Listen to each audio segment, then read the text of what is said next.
சரி, ஒரு அப்பா தன்னோட சுய சம்பாத்திய சொத்தை வந்துட்டு தன்னோட வாரிசுக்கு கொடுக்க மாட்டோம் அப்படின்னு சொல்லிட்டு உயிர் எழுதி வச்சுட்டாக்கா அந்த வாரிசுகள் திரும்ப அந்த சொத்தை திரும்பி கேட்க முடியுமா சட்டப்படி? சுய சம்பாத்திய சொத்தை ஒரு தனி மனிதனுக்கு தான் யாரு கொடுக்கணும்னு ஆசைப்படுறாரோ அவங்களுக்கு கொடுக்கறதுக்கு 200% ரைட்ஸ் இருக்கு. அதை யாராலையுமே டிஸ்பியூட் பண்ண முடியாது. ஆனா ஒரு குடும்ப சொத்தை அவர் அந்த மாதிரி சுயேட்சையா டிசைட் பண்ண முடியாது. அதுல இருக்கிற எல்லாருக்குமே வந்து ஈக்குவல் ரைட்ஸ் அரைஸ் ஆகும். இத ஹிந்து சக்சஷன் ஆக்ட்ல கோபாஸ்னரி ரைட்ஸ் பை பர்த்னு சொல்லுவோம். நீங்க ஒரு சிவில் சூட் ஃபைல் பண்ணிட்டு உங்களால தாராளமா அந்த உயிரை சேலஞ்ச் பண்ண முடியும். நீங்க ஒரு உயிரை சேலஞ்ச் பண்றீங்க அப்படின்னா அந்த உயில் எழுதின ஒரு 3 வருஷத்துக்குள்ள நீங்க அந்த உயிரை சேலஞ்ச் பண்ணி ஆகணும். எந்தெந்த கிரவுண்ட்ல உங்களால அந்த உயிரை வந்து சேலஞ்ச் பண்ண முடியும்னா, அப்பா சுயநினைவுலயே இல்லைன்னு நீங்க ப்ரூவ் பண்ணணும். இல்ல அது அவர் எழுதின கடைசி உயில் இல்லைங்கிற மாதிரி கிரவுண்ட்ஸ் நீங்க எடுத்துருக்கணும்.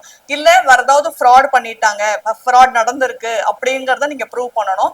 இல்ல அவரை ரொம்ப ஃபோர்ஸ் பண்ணி நிர்பந்திச்சு அந்த உயில் எழுதியிருக்காருங்கிறத நீங்க ப்ரூவ் பண்ணணும். அவரை ரொம்ப வற்புறுத்தி அந்த உயிலை அவங்களுக்கு ஃபேவரா எழுத வச்சிருக்காங்க அப்படிங்கறத நீங்க ப்ரூவ் பண்ணணும். இந்தந்த கிரவுண்ட்ஸ்ல உங்களால உயிலை சேலஞ்ச் பண்ண முடியும்.